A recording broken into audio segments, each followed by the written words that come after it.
Hi there, and welcome to the Inspired Selling Podcast with me, Dylis Guyan, from DylisGuyan.com, the place where business owners and salespeople who sell to bigger businesses discover how to attract, convert, and retain more of their ideal clients quicker and easier than they ever would on their own.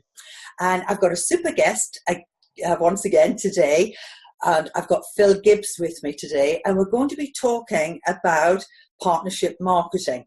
And this, listen to this all the way through, because Phil's got some really good giveaways for you at the end, some freebies. So without further ado, I'd like to introduce you to Phil. Hi, Phil. Hey there, Dylis. How are you? I'm good, thank you. Really good to see you. Yeah, thank you so much for the invite as well to come on here. I feel quite honoured to be on your podcast. It's my pleasure. Thank you so much. I only have the best, so I could, so of course you would be part of that. Oh, bless you. So Phil, just give us a synopsis of your background as to how you got to where you are today and to be the expert that you are today in partnership marketing, which of course people may know as affiliate marketing or joint venture partnering. So over to you. Yeah, cool, no problem. I know people like to get into the content of these, so we'll sort of keep this brief. There's loads of information on my website, but in a nutshell, I jumped from the corporate role in 2004, and in 2004 to 2008, I was really fortunate to build a physical business. It was a golf and country club, quite a large exercise, but the guys wanted to build it and sell it in 4 years, and they gave me the project of doing that. I'd played golf since a little boy, so that was like super cool for me to go and work in my hobby, right? That was great fun. So that was I loved that too, because it was a real set time frame, and it really gave me the opportunity to put into practice all the things that I'd studied and learned in the previous sort of corporate world.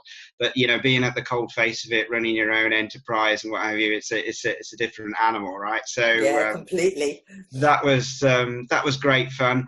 And then as we exited that, I really needed to I was looking around for sort of what to do next, and I realized that the marketing and the partnership marketing and the sort of the collaborations was really the bit that sort of floated my boat and filled me with joy, if you like, made me jump out of bed in the morning. So from 2008 onwards, I've done a lot of mentoring and one-to-one work and what have you, but it's really been raced around business growth and latterly much more targeted on affiliate partnerships, partnership marketing.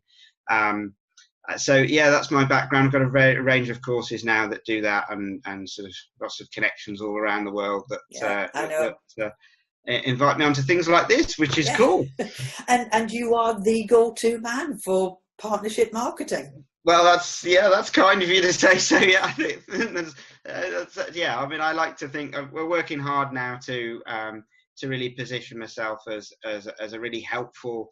I like the phrase of, if it's cool and helpful, I'll share it. If it's genuinely implementable advice that people can do and they can take from all the experiences that, what to do, what's the best practices, and perhaps more importantly, what not to do. What are the pitfalls, what are the mistakes, because I've made them. And maybe we can share some of those as we have our conversation. So tell us about what is partnership marketing. So for those who maybe are not so familiar with it, and some of the other terms, as I mentioned before, like affiliate marketing, joint venture partnering, what is it? Yeah, so that's a really good point. So they all mean a very, very similar thing. So in a nutshell, it's the ability to build a commission-only sales force. So it's somebody that if I was the affiliate, if I was the partner, I'm going to partner with your company, and you're going to provide me with marketing material to sell your product. I'm going to use my marketing knowledge and expertise to distribute that out to my audience, because I know that the product that you offer is a really good fit and it has appeal to my audience. And then as and when I bring you sales, and those sales pass through to long-term customers, you would pay me a percentage commission for bringing that customer to your business. Fantastic. So win-win, really, isn't it? It absolutely is, and we should touch on this now. So a lot of people that I talk to, when I ask them what their favorite marketing channel is, it's really, particularly over the last like 3 years or so, a lot of people come back and say Facebook. Facebook is my source of leads. I can get leads for this. It seems to be like a chest flexing, what you can get, how cheap can you get leads, that convert. And for me, I sort of have a little bit of a smile on my face with that, because, affiliate marketing, partnership marketing, you're only paying once you know that customer has paid and become a registered customer of yours. So you don't have to focus on the conversion rates and on all that sort of waste, if you like, that you get from the leads and conversions, because your partners are dealing with that part for you. Yeah. So really, you're just focused on, and you're only paying out, and you might be paying out slightly more, but you're only paying out a percentage of the sale that you make. So it's guaranteed results, which is why I love it. It's my go-to resource whenever I've been involved with a business, investing in a business, or running my own. It's my go-to technique, my marketing channel, if you like. Yeah. And I've heard people say, "Oh, that's not for me. I'm not paying out part of my income." So let's say, let's put some figures around this. For example, let's say that I had a product for £1,000, and I ask you to partner with me and promote it for me, and that I'm going to give you 40% on everything that you sell. So for every £1,000, I'm going to give you 400. Yes. But I have people who say, "I'm not doing that. I'm not paying out 400, or I'm not paying out 300, or even 200. And that's really short-sighted. So just give us some insights on that. Yeah, so we should just probably qualify that a little bit further. So it's always calculated on the margin that you have in the product. So a misconception that people do here is, and that's one of the reasons they sort of jump to the wrong conclusion, is they see a 50 or a 40% commission, and of course that's cool if you've got a soft piece of software or a digital service or something where your R&D costs have been sunk a long time ago, and effectively you've got something that you could argue is sort of 99-100% margin, but normally I work on the calculation of 40 to 50% of the profit margin that you have in each particular product is what you should be paying. Because if you are going to bring me £1,000 profit, then I will pay you £400 every day of the week. Just keep bringing me £1,000 because why not? Yes. Yeah, I'd be stupid to not accept that. But the perception people make is that they hear the commission level and they relate that to the sale price, and then they're thinking, well, my margin on that is only X%. If they've got more of a physical type product business, and then they think, well, I can't possibly do that because I'd be giving away all my profit. But so the way to think about it really is you're paying out a percentage of the profit that you make on that transaction. And if you can do that with zero upfront cost in marketing spend, then why would I'd do that every day of the week. Of course you would, of course. And then, of course, you've got that new client that you wouldn't have had before that you can then sell on more products to. Yeah, absolutely. So one of the sort of great strategies that I roll out, I've used this myself and I've used this with a lot of clients that I've consulted with, is actually giving, this is quite scary to some, but actually giving 100% commission on some of the lower sale products, because that really motivates your partner to come out and promote things for you, because they think, cool, I'm going to sell this product, this piece of software, this service, whatever it is, and I'm getting all of the profit from it. I'm getting £300, £500, £1,000, whatever it is. As long as you know that you've got a proven sales funnel, that when that client comes into you, that you've got a recurring income sales funnel, or you've got suitable upsells that come out of that. So you know that a lifetime value of a customer is way in excess of that investment. So quite often I've done sort of £200-300 products at the start where we pay 100% commission. Mm-hmm. Really motivates the partner to take action.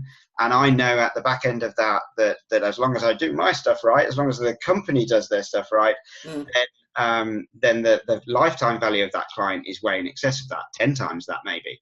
Yes. So therefore it really pays off. So you've got to have the longer term view that, as a marketer. Yes, indeed. And this is a channel, partnership marketing or affiliate marketing or joint venture partnering.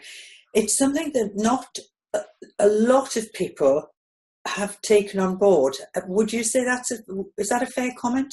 Yes, I find a lot of that, and that's one of the reasons that I've set up my Facebook group and what have you, and so I want to sort of share the experiences that I've got, because genuinely this is my go-to. It's my go-to technique, and I really want to champion it because I think a lot of other businesses should be doing it. Sometimes it's somewhat tainted by misconceptions of what affiliate marketing is, and is it a bit associated with get rich quick online, and it just absolutely isn't. It's just it goes right back to the early 1900s when it was founded and first thought of that I could pay a commission in return for somebody bringing me a sale. And so I think it is really common that people misunderstand it and therefore they dismiss it. Also, a little bit is that they think that it's a lot more complicated than it really is, and therefore it gets put on the too hard to do pile, and they go to the more stable, comfortable marketing sources that they know of, but all the time they're missing out on the potential to partner with key influencers in their industry, grow their own brand by piggybacking with other sort of closely associated people in their sector, and can be a really exciting channel to get involved with from that side. So I think people misunderstand it and they dismiss it. They put it on the too hard to do pile when really it isn't at all. Yeah, and it's always the same, isn't it? It's about just knowing the steps. But of course, we don't know what we don't know. Yeah. And so people can build it up into the mind to be way harder than it actually is. But you mentioned earlier about some of the pitfalls. So share with us some of your whoops moments that you look back on and thought, oh my God, why didn't I see that one coming? Yeah, so I've learned. Let's talk with commission levels, because that's always a popular topic with people. So I've learned to start programs with a 40% commission level. That's what I do now with every program I run and every program I set up for clients. I always start with a 40% commission level. That gives you room to grow your partnerships by getting partners to recruit partners.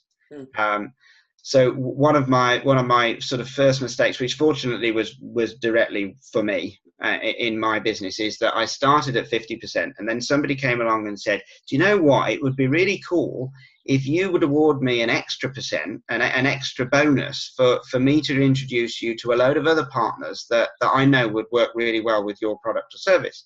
And I was like, well, that's cool, but I'm already paying out 50%.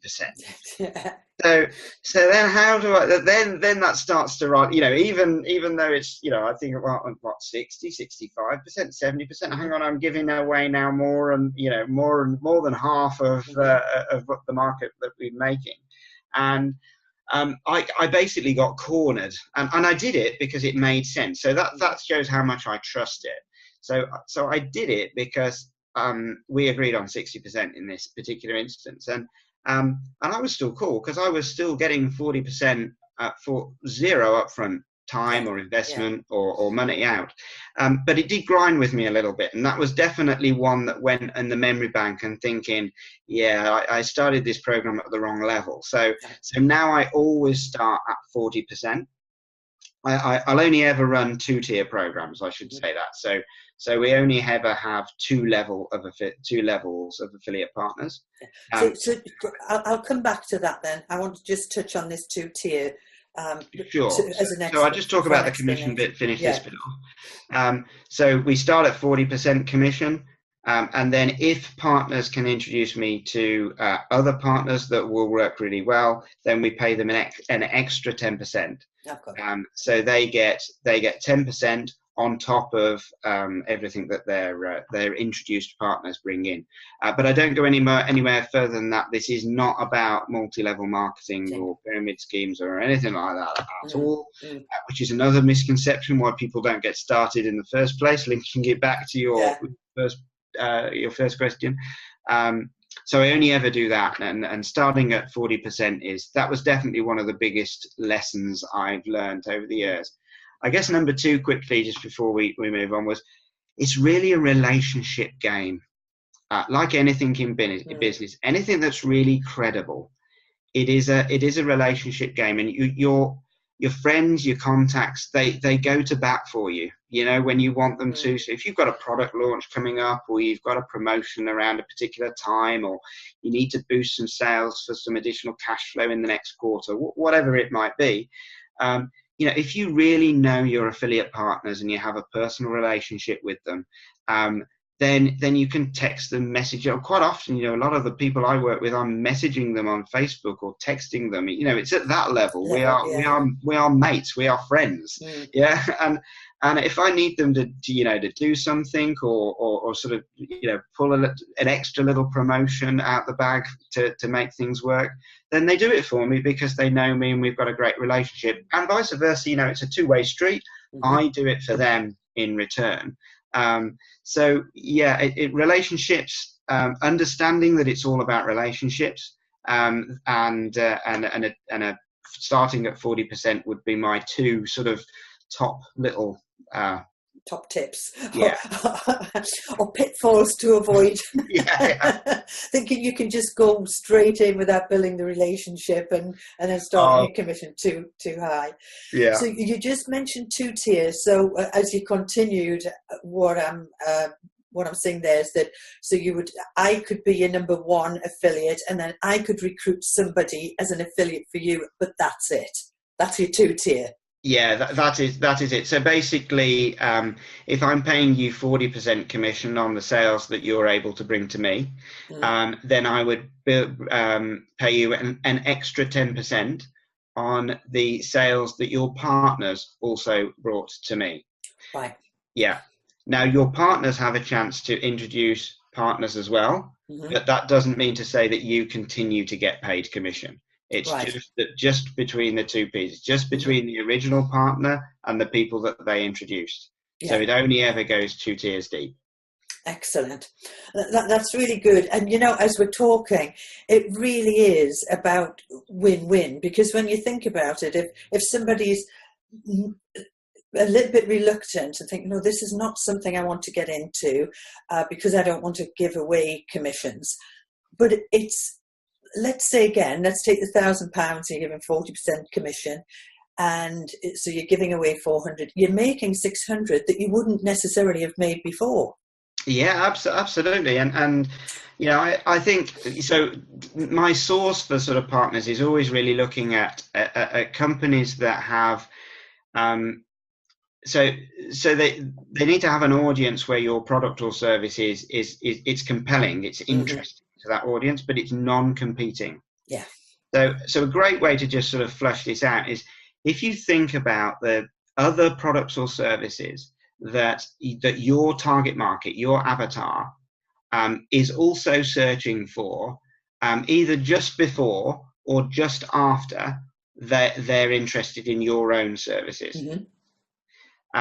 Because then you know that you're picking up on companies businesses that have definitely drawn in to a market of people that would be interested in your service. And as long as you make sure that doesn't compete in any way with the products or services that they're offering, then they can be really, really beneficial partners. Because you can do two-way, you can become their partner too and add value to your audience. So all of a sudden, this starts to sort of mushroom your income. It starts to get exponential growth on your income, because not only are you reaching an audience for your own products or services that you otherwise couldn't reach, and you're only paying on results, they're also offering you their products or services that you know would be a great fit for your audience too. Yeah. You know they need them, and there's another additional revenue stream. Yes. So obviously this needs like building out into a really structured marketing plan, and I tend to run marketing plans at least 6 to 18 months in advance as a rolling marketing plan, because you always need to sort of slot opportunities in. Yeah. But once you get this technique rolling, I mean, I've seen it add, I've seen it 3x companies really quite quickly in less than 6 months. Oh, I can imagine. Yeah. And if you just take you and I, we're a great example of a good fit in terms of joint venture partnering. Yeah, absolutely. Yeah. Because I don't do what you do, you don't do what I do, but we're complementary to each other. Yeah. Absolutely, yeah, and that's why this podcast works so well, right? Yeah, It's when I was really delighted to be invited on, I was like, oh, well, this is a no-brainer. It's yes. When should we do it? Yeah, exactly. So now I know that you've got 6 pillars to profitable partnerships. I have, exactly. And we loved that, didn't we? The PGs, PPPs.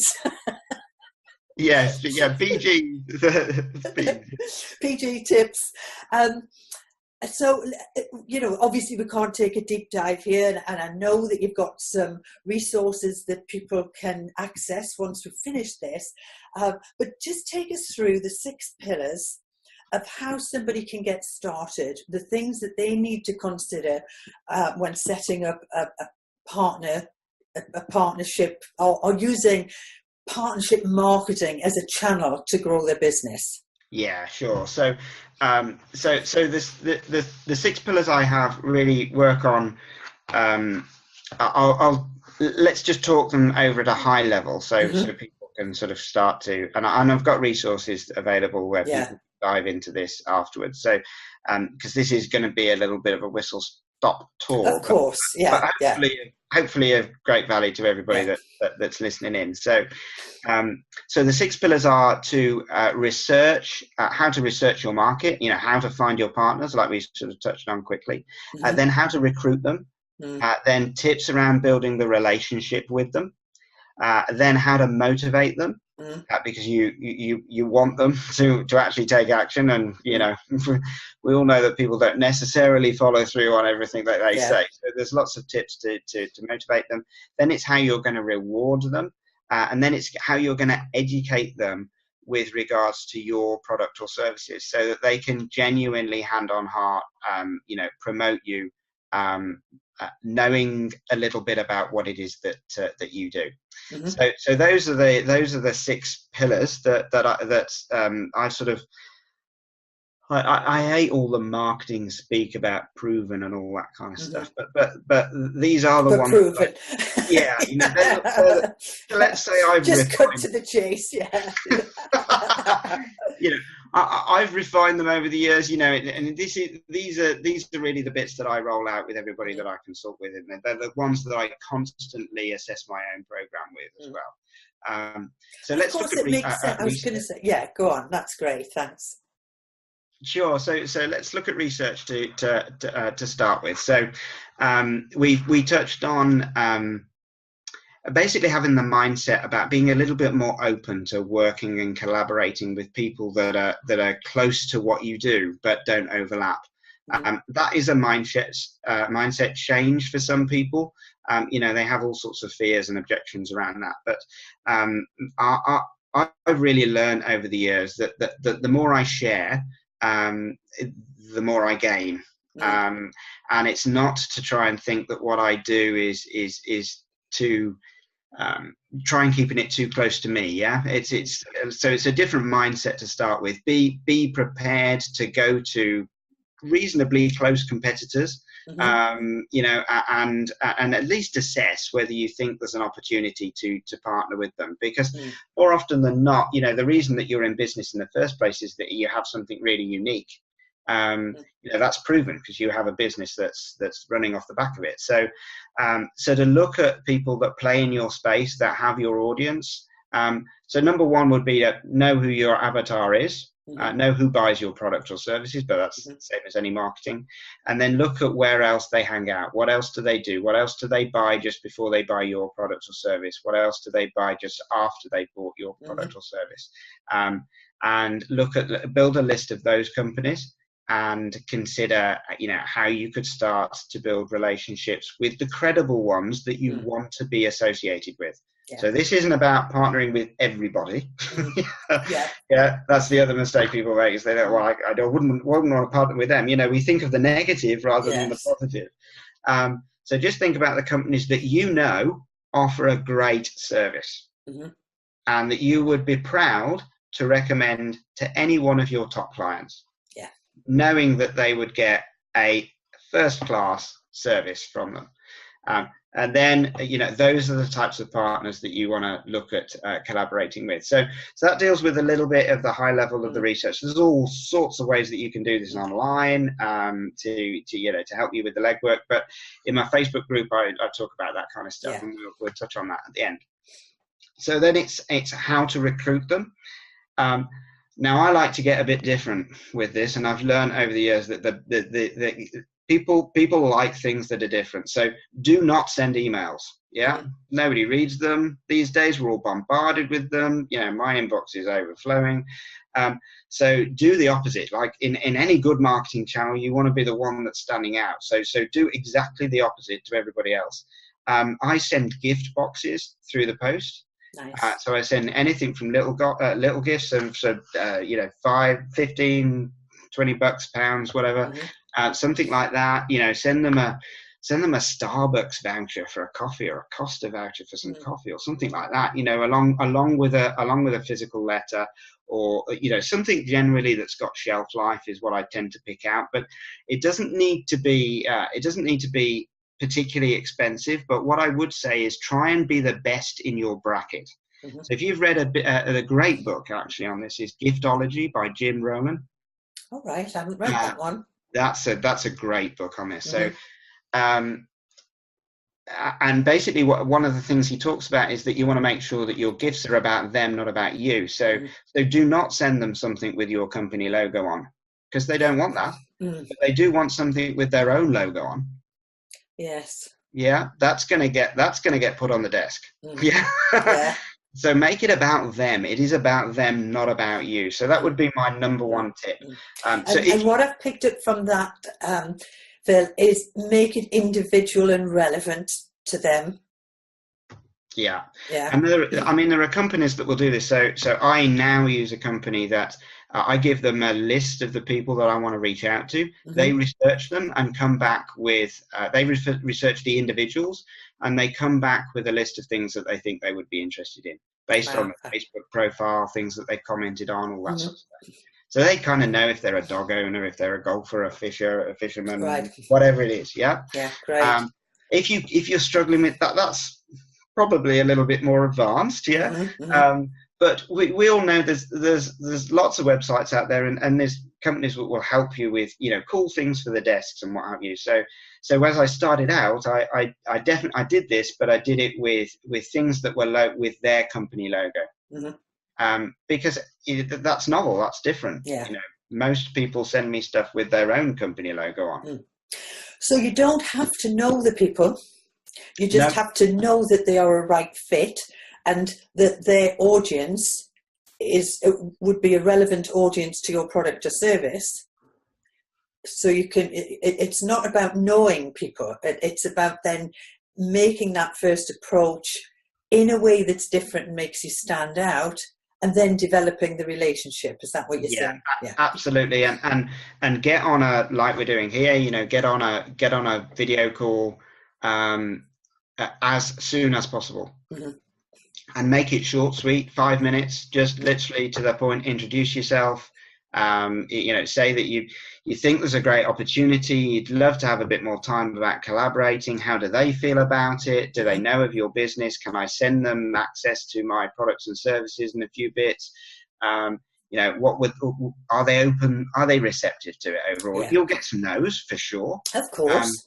But doing something different, doing something novel up front, at least it gets you the chance to have that 5-minute, 10-minute call. And I've set up 5-10-minute calls that have ended up going on for 45 minutes. Because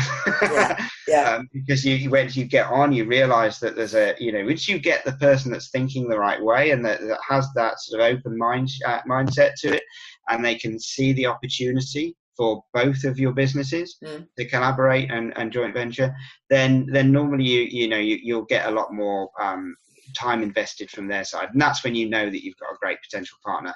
If they have a very quick call, then that's probably a miss. Yeah, brilliant. Okay, that's great. So relationships is the next pillar. You need to know when their birthdays are. You need to know them. It's all accessible these days. Everything's on LinkedIn or Facebook or both. Use LinkedIn a lot to build this part of your program. It is an unbelievable resource for finding people that are either in positions in a particular company, or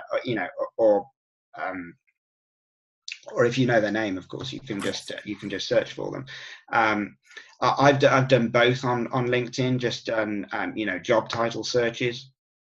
Twitter is also quite a good resource for depending on how big you're going. If you're more at the sort of the bigger SMEs, then LinkedIn's really the resource. Surprisingly, though, at the middle to lower tier of SMEs, Twitter is also an unbelievable resource just to research and get that initial connection. Use those. I use all the social platforms as much as possible. But once I've got that connection, I get on a call with them as quickly as possible. I always try and do a video call if possible, because it's much better. Yeah, it's much better, isn't it? Yeah. Much better to eyeball them. They won't want to do a physical meeting, so that's a mistake that people make. They think that actually if I invited them out to lunch or a coffee or all that kind of stuff, that would be better, and it absolutely isn't, because they don't know you at the minute, and they probably won't invest that amount of time. But most people will jump on a 5-minute video call. Yeah, and this is as good as, isn't it? We've both got. I don't know whether you've got. I've got my drink here, and so this is This really is the next best thing to having a face-to-face. Yeah, absolutely, and you also get to know you can see the other person, they can see you, and it's by far the best way. So I jump on a video call as quickly as possible. I use Zoom or Skype, just for if people are wondering what platforms. I tend to use Zoom a lot now, if I'm honest. It's more robust, I find. Yeah, and actually a really good tip here is that with Zoom, that you're not reliant upon the other person connecting with you. Whereas on Skype, you've got to be a connection to make a call. Whereas on Zoom, you can just send them a link that they click on and they jump on the video call straight away. Yeah. So it's simpler. People feel like it's almost like less invasive into their zone. So Zoom's a great resource for that. So the next step is motivating them. So now you've researched them. Let's recap. You've researched them, you've recruited them, you've built your relationship with them. They haven't actually done anything yet. So now you need to motivate them to take action, and you need to build this into your marketing channel. So normally I do it around events and try and schedule around an event where you know that you're going to be putting a lot of your own effort into marketing a particular product or service. So if you've got a launch or you've got a special promotion period or whatever it is, that's normally a great time to start to build and bring partners in to be active, because they're effectively going to piggyback all your own marketing activity as well. So they're going to see you're making a push forward, you're getting the brand out there or the product or service out there, and actually they are going to be doing the same too. So you need to be providing them with all the marketing collateral that you're going to be using, with all your branding on it. Make it as easy as possible for them, because that motivates them. So give them what's called swipe copy, so pre-written marketing copy.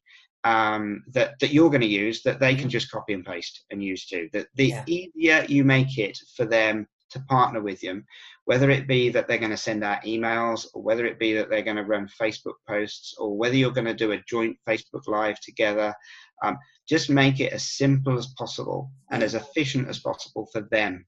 It is all about, it's just like marketing to the end provider, but you're marketing to the middle golden goose, if you like. You want to make it super efficient for them. The easier you make it, the more action they'll take. So that in itself sort of motivates them. And can I just ask on that point then, Phil, would you write copy that can be repurposed for more than one of your partners? Yeah, so that's a really, really good question. I like that a lot. So I now write bespoke copy for all key partners. So we have, I've graded, I have influencer partners where we will do bespoke copy for them and their audience. Because you don't want 5 people sending out exactly the same copy, because people may be on the same emailing list, and then it all looks a bit awkward.